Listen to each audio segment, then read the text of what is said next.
بسم اللہ الرحمن الرحیم۔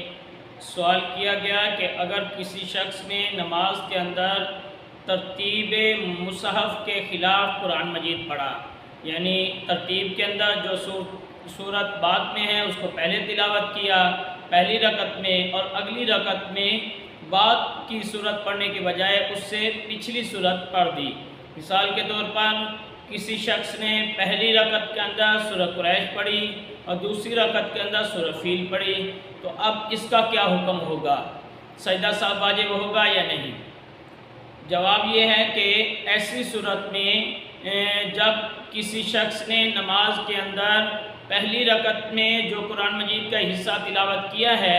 دوسری رکعت میں اس سے پہلے تلاوت کرتا ہے، جو ترتیب مصحف ہے قرآن مجید کی جو ترتیب ہے اس سے ہٹ کر تلاوت کرتا ہے، تو ایسا کرنا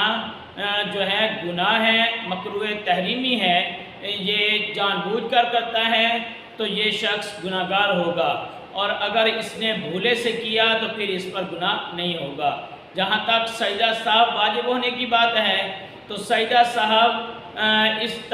بے ترتیب تلاوت پڑھنے سے نہیں واجب ہوتا، کیونکہ سجدہ سہو کا تعلق نماز کے واجبات سے ہے، اور یہ ترتیب مصحف پر قرآن مجید پڑھنا تلاوت کرنا یہ واجبات تلاوت ہیں، واجبات نماز نہیں ہیں، لہذا اس سے سجدہ سہو واجب نہیں ہوگا۔ اب اس پر کوئی یہ نہ سمجھ لے کہ الٹا قرآن مجید پڑھنے کی ایک طرح سے اجازت مل گئی، ہرگز ایسا نہیں، بلکہ حدیث پاک میں ہے، حضرت عبداللہ بن مسعود رضی اللہ تعالی عنہ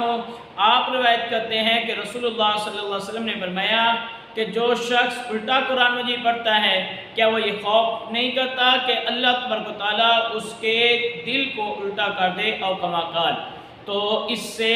خوف کرنا چاہیے، یہ وعید کا مستحق ہوتا ہے جو جان بوجھ کے قرآن مجید کی ترتیب سے ہٹ کے تلاوت نماز میں کرتا ہے۔ واللہ اعلم۔